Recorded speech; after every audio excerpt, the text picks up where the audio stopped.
Hi friends, welcome to Sandhya Prakash lifestyle Tamil. இன்னைக்கு வளர்பிறை சஷ்டி, மாத சஷ்டி. அதாவது சஷ்டி விரதம் இருக்கணும்னு நினைக்கிறவங்களுக்கு எனக்கு தெரிஞ்ச ஒரு சில டிப்ஸை நான் ஷேர் பண்ணிக்கிறேன். குழந்தை இல்லாமல் இருக்கிறவங்க தான் மெயினாக சஷ்டி விரதம் இருப்பாங்க. அவங்களுக்காகவும் அதுக்கப்புறமா எல்லாருக்குமே நிறைய கஷ்டங்கள் இருக்கு இல்லைங்களா? பிரச்சனை, மன பிரச்சனை, மெயினாக பண பிரச்சனை, இந்த மாதிரி பிரச்சனைகள் எல்லாருக்குமே சஷ்டி விரதம் இருக்கலாம். குழந்தை வரம் வேண்டி மட்டும்தான் இருக்கணும் அப்படின்றது கிடையாது. எல்லாருமே சஷ்டி விரதம் இருக்கலாம். அதுல முதல் முறையா சஷ்டி விரதம் இருக்க போறவங்களுக்கு என் வீடியோல நான் எப்படி சஷ்டி பூஜை பண்ணுவேன் மாசம் மாசம் அப்படின்றத பத்தி தான் விளாகா நான் ஷேர் பண்ணியிருக்கேன். யாராவது ஒருத்தவங்களுக்கு அது யூஸ்ஃபுல்லா இருக்கலாம். ஓகே, ரொம்ப லேட் பண்ணாம வீடியோக்குள்ள போலாம் வாங்க. இது நேற்று எடுத்த வீடியோ தான் ஃப்ரெண்ட்ஸ், யாரும் கன்ஃபியூஸ் ஆகிடாதீங்க. இன்றைக்கி வியாழக்கிழமை, இது நேற்று புதன்கிழமை தான் சஷ்டி, அதனால தான் நான் சொல்லிக்கிறேன். ஓகே, இது பார்த்திங்கன்னா வேலும் மயிலும் நான் வரைஞ்சிருந்தேன் மெஹந்தியில். நான் மெஹந்தி டிசைன் போடுவேன், நான் கற்றுக்கிட்டேன், சர்டிஃபிகேட்டுமே வச்சுருக்கேன். ஒரு சிலரெல்லாம் பார்த்திங்கன்னா நீங்கள் இன்னும் கற்றுக்கணும் அது இதுன்னு ஒரு சிலரோட பேச்சு எல்லாம் கேட்டுட்டு அதை அப்படியே அந்த ப்ராக்டிஸ் பண்ணுறதவே விட்டுட்டேன். தொடர்ந்து ப்ராக்டிஸ் பண்ணிகிட்டே இருந்திருந்தேன்னா நானுமே நல்லாவே அதில் ஓரளவுக்கு ஏர்ன் பண்ணியிருப்பேன். என்னோடய மெஹந்தி டிசைன்ஸ் எல்லாம் போய் பாருங்கள், நம்மளோட ப்ளேலிஸ்ட்டில் இருக்குது. கண்டிப்பாக பார்த்துட்டு எப்படி இருக்குதுன்னு கமெண்ட்டில் சொல்லுங்கள் மறக்காமல். ஓகே, இப்போ சஷ்டி பூஜைக்காக அங்கே இருக்கிற ஃபஸ்ட்டு அந்த முருகர் படத்துக்கிட்ட இருக்கிற விளக்கு எல்லாம் எடுத்துகிட்டு க்ளீன் பண்ணிக்கிட்டேன்.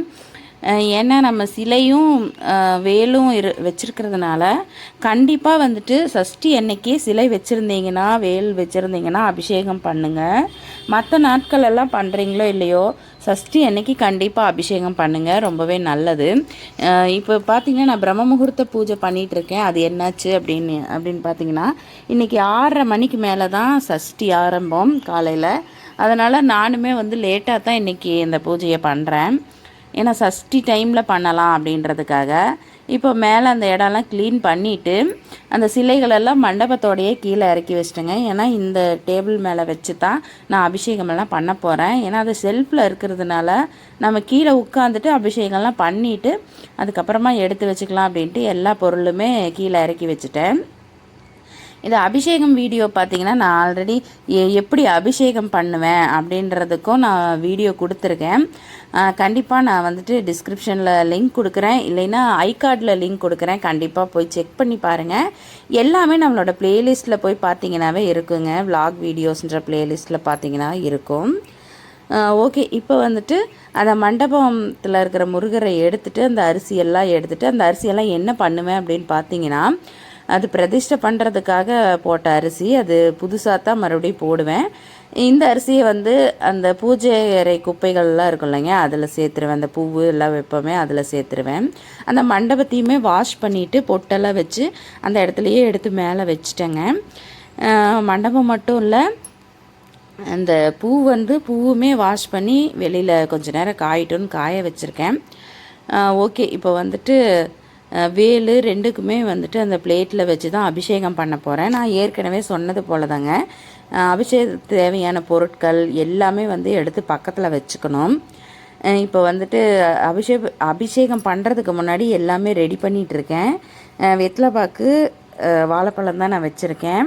அதுக்கப்புறமா நெய் தீபம் ஏற்றிட்டு அதுக்கப்புறமா அபிஷேகம் பண்ண ஸ்டார்ட் பண்ணிக்கலாம். ஃபஸ்ட்டு அபிஷேகத்துக்கு தேவையான பொருட்கள் ரெடி பண்ணி பக்கத்தில் வச்சுக்கணுங்க. அப்போ தான் நம்ம அபிஷேகம் டக்குன்னு பண்ணிவிட்டு எந்திரிச்சிக்கலாம். ஓகே, இப்போ பூ எல்லாமே கட் பண்ணி ரெடியாக எடுத்து வச்சுக்கிறேன். ஏன்னா அந்த தீபத்துக்கு பூ வச்சுட்டு அதுக்கப்புறமா தான் தீபம் பற்ற வச்சுட்டு அபிஷேகம் பண்ண போகிறேன். நான் என்னெல்லாம் பொருட்கள் வச்சு அபிஷேகம் பண்ணுவேன், ரொம்ப சிம்பிளான பொருட்கள் வச்சு தான் அபிஷேகம் பண்ணுவேன். ரொம்ப அதிகமாகலாம் எதுவும் பண்ண மாட்டேங்க. நான் 3 பொருள் வச்சு தான் அபிஷேகம் பண்ணுவேன். நான் எப்படி அபிஷேகம் பண்ணுவேன் அப்படின்றதுக்கு 2 வீடியோ கொடுத்துருக்கேன். ஒன்று அபிஷேகம் எப்படி பண்ணுவேன் அப்படின்றத ஃபுல்லாக ப்ரீஃபாக கொடுத்துருக்கேன். இன்னொன்று பார்த்திங்கன்னா இப்போ ரீசெண்டாக நான் அபிஷேகம் பண்ண வீடியோ கொடுத்துருக்கேன். கண்டிப்பாக அதில் இன்னுமே தெளிவான விளக்கம் கொடுத்துருப்பேன். கண்டிப்பாக வீடியோ எல்லாம் பாருங்கள். புதுசாக இந்த பூஜையெல்லாம் ஸ்டார்ட் பண்ணுறவங்களுக்கு யூஸ்ஃபுல்லாக இருக்கும். கண்டிப்பாக ரொம்ப எளிமையாக நம்ம பண்ணலாம், ரொம்ப கன்ஃபியூஸ் பண்ணிக்க தேவையில்லை. ஓகே, இப்போ அபிஷேகம்லாம் பண்ணி முடிச்சுட்டு நான் எல்லாமே அந்த பச்சரிசி பிரதிஷ்டை பண்ணுறதுக்காக அச்சதை ரெடி பண்ணிகிட்ருக்குறேங்க, வேறு ஒன்றும் இல்லை. ஓகே, இப்போ இதெல்லாம் ரெடி பண்ணிவிட்டு வேலுக்கு வந்து அந்த குட்டி மண் தீபத்தில் தான் நான் வச்சுருக்கேங்க. அதில் வந்துட்டு இந்த அச்சதையை போட்டு மஞ்சள் குங்குமம்லாம் வச்சு வேலை பிரதிஷ்டை பண்ணிட்டேன். அதுக்கப்புறமா எல்லாமே வந்து நம்ம க்ளீன் பண்ணணும். ஃபஸ்ட்டு சாமியெல்லாம் எடுத்து மேலே மண்டபத்தில் வச்சுட்டு அதுக்கப்புறமா எல்லாமே க்ளீன் பண்ணிவிட்டு பூஜை பண்ணிக்க போகிறோம். இப்போ வந்துட்டு அந்த மண்டபத்தில் அதாவது இப்போ நான் ரெடி பண்ண இல்லைங்களா, அந்த அச்சதையை போட்டுட்டு அது மேலே தான் நான் வந்து சாமியை வைக்க போகிறேன். அப்பப்போ ஏன்டா கேமராவை பார்க்குறேன் அப்படின்னு நீங்கள் பார்ப்பீங்க. நான் ஆல்ரெடி ஒரு வீடியோவில் சொல்லியிருப்பேன். அதாவது சித்திரைக்கணிக்கு வந்து நான் எடுத்த விலாக் வந்து கஷ்டப்பட்டு எடுத்தது எல்லாமே ஆட்டோமேட்டிக்காக டிலேட் ஆகிருச்சுங்க. அந்த மாதிரி இதுலேயுமே கேமரா ஆனில் இருக்கா ஆஃபில் இருக்கா எல்லாமே செக் பண்ணிகிட்டு இருக்கேன். ஏன்னா ஒரு வீடியோ கஷ்டப்பட்டு எடுத்து எடிட் பண்ணுறவங்களுக்கு தாங்க தெரியும்.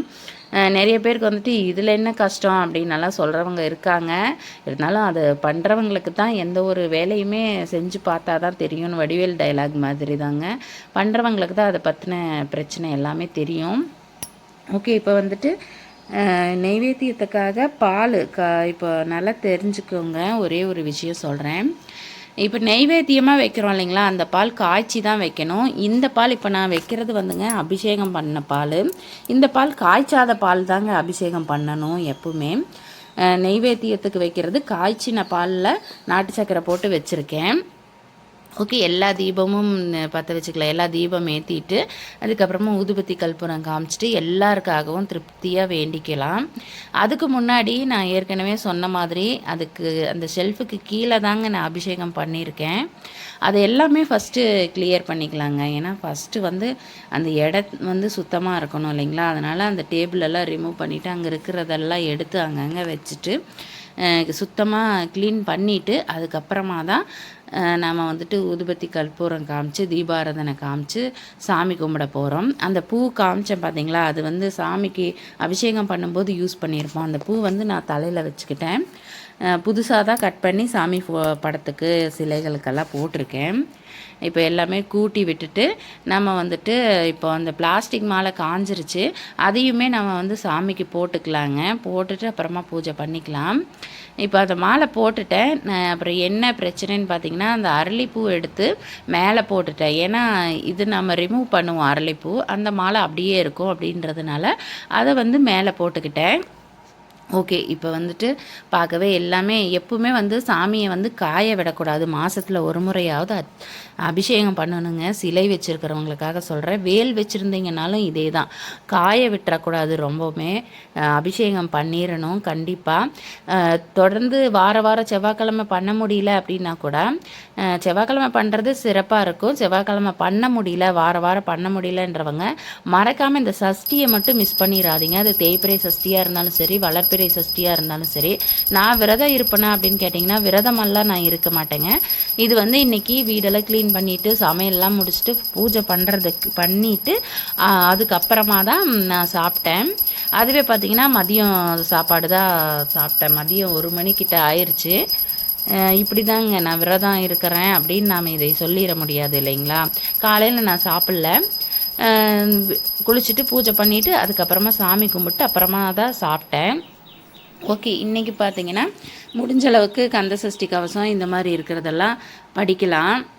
நான் வந்துட்டு வேல்மாறலும் கந்தசஷ்டி கவசம் புக்கும் வச்சுருக்கேங்க. ஆனால் நான் இப்போது 48 நாள் பூஜை பண்ணிகிட்டு இருக்கிறதுனால நான் ஓம் சரவண பவங்கிறத வந்து 108 முறை எழுதிட்டுருக்கேன். அதை தான் நான் வந்துட்டு இன்றைக்குமே எழுத போகிறேன். எழுதி முடிச்சுட்டு அதுக்கப்புறமா தான் நான் சாப்பிடவே போகிறேங்க. இந்த மாதிரி தான் நான் சஷ்டி பூஜை பண்ணுவேன்.